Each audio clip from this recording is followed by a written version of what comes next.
Pemerintah Kota Bogor menjadi salah satu kota di Jawa Barat yang tengah melakukan berbagai persiapan menjelang penerapan pembatasan sosial berskala besar atau PSBB. Wakil Wali Kota Bogor, Dedi Arahim, mengatakan pihaknya memastikan jaring pengaman sosial untuk warga yang terdampak dan tidak akan ada pembatasan lalu lintas orang dari Bogor ke Jakarta. Berikut pernyataan selengkapnya. Koordinasi dengan Gubernur Jawa Barat dan kemudian Gubernur akan menyelenggarakan video conference yang ini sebentar lagi ya. Setelah itu kita akan putuskan bersama-sama apakah semuanya sepakat di tanggal 15 April 2020 atau hari Rabu besok. Nah, kelihatannya yang sudah siap itu adalah Kota Bogor, Kota Bekasi, dan Kota Depok. Kami masih akan menunggu keputusan dari Bupati Bogor dan Bupati Bekasi. Jadi itu. Lalu persiapan Kota Bogor sendiri untuk melaksanakan PSBB serta untuk kesiapan masyarakatnya seperti apa, Pak? Ya. Tentu yang pertama kami sudah melakukan dulu pendataan untuk jaring pengaman sosial ya masyarakat Bogor. Dalam data terpadu kesejahteraan sosial Bogor sudah tercantum ya ada 71.000 masyarakat yang nantinya bakal terintervensi oleh jaring pengaman sosial. Kemudian ada 51.000 juga yang masih dalam proses pendataan untuk bisa mendapatkan juga bantuan-bantuan baik dari pemerintah pusat, pemerintah provinsi maupun pemerintah kabupaten atau kota.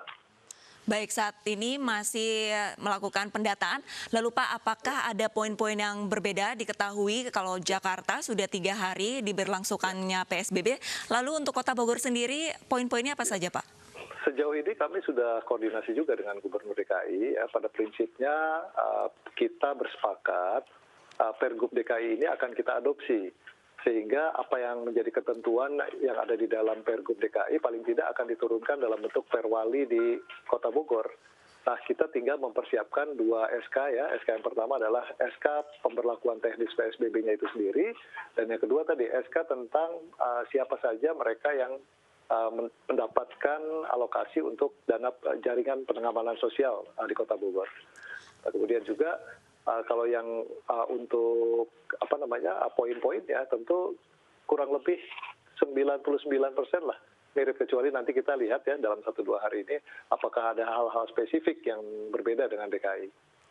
Lalu Pak, untuk lalu lintas masyarakatnya sendiri, ini untuk lalu lintas dari Bogor menuju Jakarta ataupun sebaliknya ini bagaimana? Karena kan Jakarta sudah melakukan penerapan PSBB.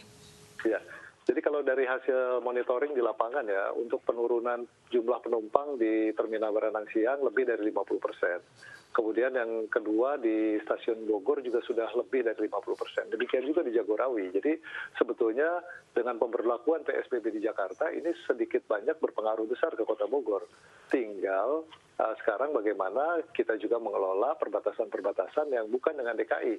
Karena ada beberapa jalur lintasan dari provinsi ya, termasuk juga dari Cianjur, dari Sukabumi, itu semuanya masuk dalam Kota Bogor. Yang paling banyak itu adalah lintasan-lintasan dari Kabupaten Bogor. Nah, kalau memang nanti pelaksanaannya bisa bersamaan, insya Allah nanti penekanan-penekanan untuk juga bisa maksimalkan ya upaya mobilisasi masyarakat ditekan itu insya Allah akan lebih efektif. Sementara itu Pak Dedi, untuk jaringan sosial dan bantuan sosial sendiri dari pemerintah Kota Bogor untuk masyarakatnya sudah sejauh apa Pak kesiapannya? Ya, kami sudah lakukan beberapa langkah ya, tentu yang paling penting itu kan ketersediaan anggaran. Nah, dalam kondisi seperti ini kan pajak pembangunan, kemudian juga PBB maupun BPHTB kan boleh dibilang tidak ada yang masuk ke kas daerah. Belum lagi pajak-pajak seperti parkir dan lain-lain ini juga kan sulit dalam posisi seperti ini. Oleh karena itu kita tentu harus realistis melihat berapa banyak anggaran yang bisa dialokasikan, kemudian berapa sisa anggaran tahun lalu yang memang masih bisa dimanfaatkan, termasuk berapa banyak sisa yang ada di kas daerah ya untuk melakukan bantalan jaring pengaman sosial ini. Nah, oleh karena itu kami berharap semua langkah-langkah ini akan mempercepat proses. Kalau masyarakat disiplin, kalau masyarakat sabar, kalau masyarakat nurut sama pemerintah, ya Allah, masa PSBB ini tidak lama-lama.